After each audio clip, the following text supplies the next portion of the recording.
Bismillahirrahmanirrahim. Assalamualaikum warahmatullahi wabarakatuh. Sebelumnya, perkenalkan, nama saya Ahmad Rizal dari Prodi Manajemen Pendidikan Islam UIN Sunan Kalijaga, Yogyakarta.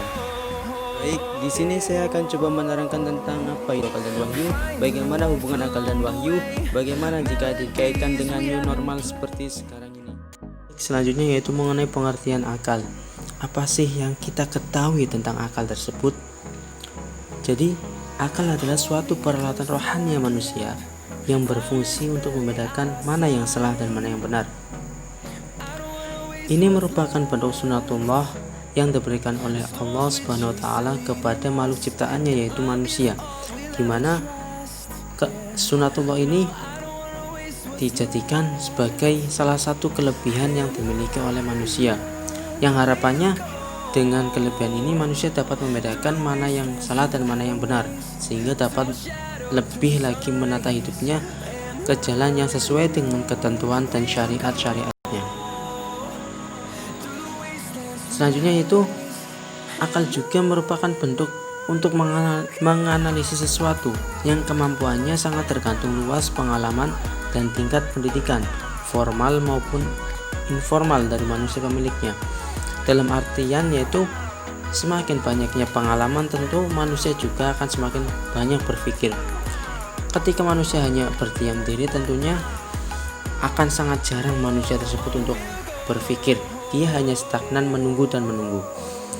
Oleh karenanya, dari pengertian ini diharapkan manusia dapat lebih mengolah lagi bagaimana cara dia berpikir untuk menata hidupnya. Seperti yang dikatakan Imam Al-Ghazali, bahwasanya menyebutkan manusia itu sebagai hayawan natik, yakni hewan yang berpikir. Kata hewan di sini yang dimaksudkan bukanlah hewan bermakna binatang, melainkan bermakna makhluk yang dapat berbicara, yang kemudian dibedakan dari makhluk lainnya oleh Allah SWT dengan diberi akal. Jadi seperti yang telah disebutkan tadi, bahwasanya akal di sini merupakan bentuk keistimewaan yang diberikan oleh Allah kepada manusia. Mengenai pengertian wahyu, apa yang dimaksud dengan wahyu?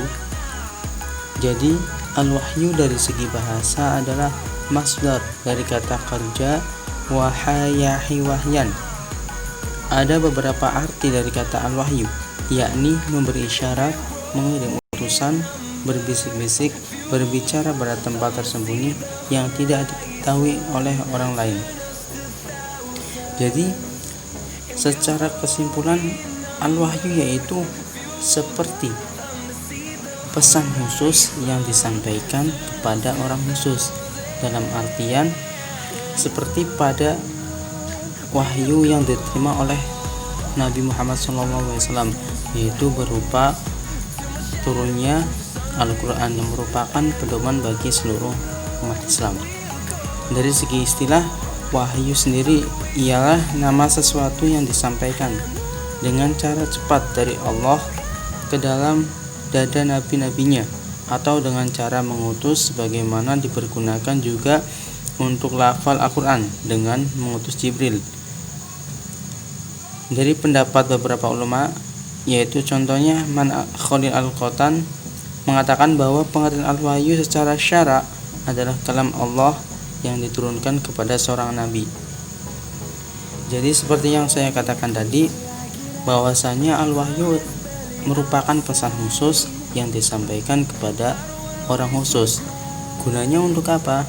Tentu gunanya agar sesuatu yang khusus ini dapat disampaikan dan dapat bermanfaat, sehingga ketika sesuatu yang bermanfaat ini sudah disampaikan, tentunya akan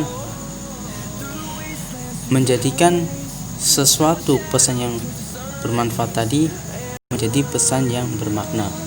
Dalam artian ketika sudah suatu pesan, yaitu misal dalam sebuah Islam, yaitu turunnya Al-Quran, maka Al-Quran ini menjadi pedoman, dan nantinya ketika sudah menjadi pedoman, seluruh umat Islam mempelajarinya, maka ini kembalinya ke agama yang didirikan oleh Nabi Muhammad SAW, sehingga akan semakin kuatnya agama tersebut. Sehingga kembali lagi kepada siapa yang menurunkannya, yaitu kepada Allah Subhanahu wa ta'ala. Selanjutnya yaitu mengenai hubungan antara akal dan wahyu. Bagaimana akal dalam wahyu dan bagaimana wahyu juga dalam akal. Menurut pemikiran Harun Nasution menjelaskan bahwa hubungan antara akal dan wahyu menimbulkan pertanyaan, tetapi tidak bertentangan. Akal mempunyai kedudukan yang tinggi dalam Al-Quran. Meskipun begitu, akal tetap tunduk pada wahyu.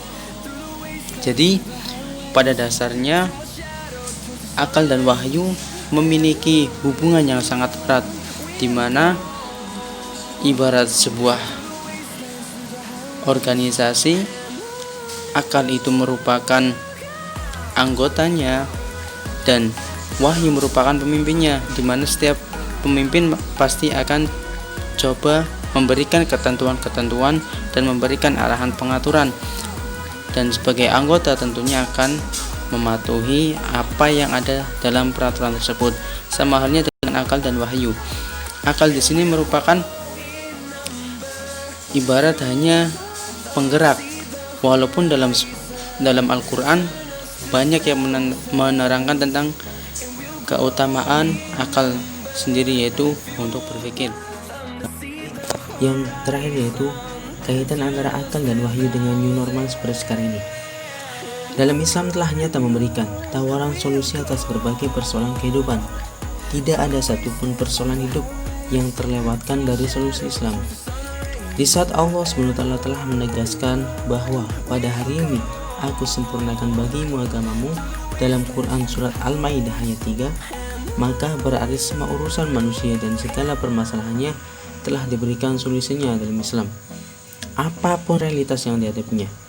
Persoalannya sekarang, apakah kita bersedia dengan segala penerimaan penuh loyalitas atau menolak dengan penuh keraguan atas berbagai solusi yang bersumber dari sumber wahyu itu, atau masih ingin mencari solusi lain yang sesuai dengan akal rasionalitasnya semata? Jadi bagaimanapun new normal ini merupakan bentuk solusi yang terbaik, yang mana harapannya dari bentuk solusi ini akan menyempurnakan dari keadaan yang ada, karena bagaimanapun setiap permasalahan juga pasti akan ada solusinya. Namun dari setiap solusi juga belum tentu akan berjalan mulus. Nah, tentunya akan menimbulkan pro kontra. Nah, pro kontra dari new normal ini salah satunya yang saya cantumkan yaitu dari Banjarmasin. Salah satu yang tegas menentang diterapkannya normal baru tersebut adalah anggota DPRD Kota Banjarmasin dari fraksi Partai Kebangkitan Bangsa atau PKB, yaitu Zainal Hakim, saat berada di gedung Dewan Kota pada hari Jumat tanggal 29 Mei 2020. Dia mengatakan Banjarmasin tidak siap penerapan normal baru tersebut. Menurutnya, penerapan normal baru hanya cocok di daerah yang sudah mampu mengendalikan penyebaran virus corona atau COVID-19, bukan yang kasusnya terus naik. Nah, sementara itu anggota DPRD Kota Banjarmasin dari fraksi Nasdem, Yuman Chandra, menyatakan sangat setuju diterapkannya normal baru di kotanya sesuai rekomendasi pemerintah pusat. Dia menyatakan tidak setuju lagi diterapkan PSBB yang berlanjut karena sangat menyusahkan ekonomi masyarakat. Dalam hal ini ada segi positif dan ada segi negatif. Tentunya pro kontra yang ada juga harus kita luruskan, karena bagaimanapun dalam setiap hal akan ada sisi negatif dan ada sisi positifnya.